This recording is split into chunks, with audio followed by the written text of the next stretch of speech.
आप सभी को हरिओम।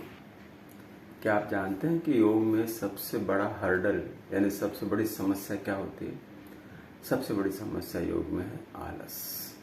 मनुष्य के अंदर जो आलस भर जाता है वह आलस निकालने के लिए भी योग किया जाता है, लेकिन योग करते समय ही जो आलस आ जाता है वह योग करने नहीं देता। अब इसलिए क्या करना चाहिए?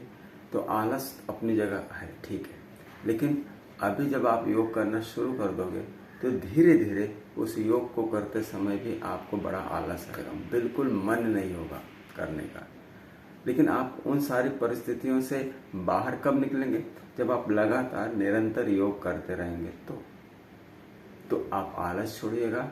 और जो भी सामने वीडियो आती है जिसके अंदर कुछ जो बड़े बड़े वीडियोस हैं अलग अलग क्रियाओं के, अलग अलग आसनों के, शुद्धि क्रियाओं के, कपालभाति, उज्जयी, ओंकार, जो भी चीज़ें आपके सामने आती हैं आप रखिए सामने सेट को, बैठिए और आराम से उन चीज़ों को कीजिए।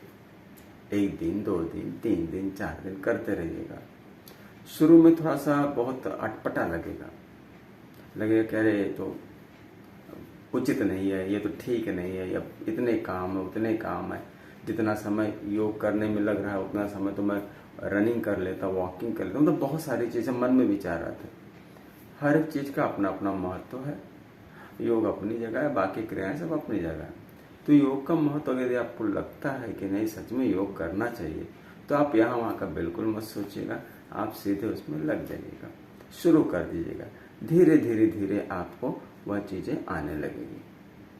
जब आज से 30 साल पहले मैं इस योग में आया तो मुझे योग के बारे में कुछ नहीं पता था, बिल्कुल भी नहीं पता था। संयोग से योग का रास्ता मिला, लगा कुछ अच्छा है, कुछ अलग है, कुछ नया है, तो इसे सीखना शुरू किया। और सीखते सीखते पता चला कि अरे योग से अच्छा तो दूसरा कुछ है ही नहीं, क्योंकि ये शरीर को ही नहीं मन को भी बहुत सही दिशा देता है। हमारे विचार, हमारा व्यवहार, हमारी आदतों को ये सुधारता है। केवल आसन तक ही सीमित ना रहे, इसके अंदर जो अष्टांग योग में जिसके 8 अंग रखे गए हैं, यम, नियम, आसन, प्राणायाम, प्रत्याहार, धारणा, ध्यान, समाधि, यहाँ तक ये ले जाता है। अब हर साधक का अपना निजी अभ्यास कितना है, वह कितना इसके अंदर इन्वॉल्व होता है, ये निर्भर करता है। ऊंचाई बहुत है, कौन कितना जा सकता है ये उसकी क्षमता और उसकी अपनी जिद पर है। यदि आप ठान लेते हो, संकल्प कर लेते हो तो कोई काम मुश्किल नहीं है। मैं ये नहीं कहता कि आप कठिन कठिन आसनों को करो, मैं ये भी नहीं कहता कि आपको जो नहीं आता है वो करो। आप शुरुआत वहां से करो जो आपको आता है।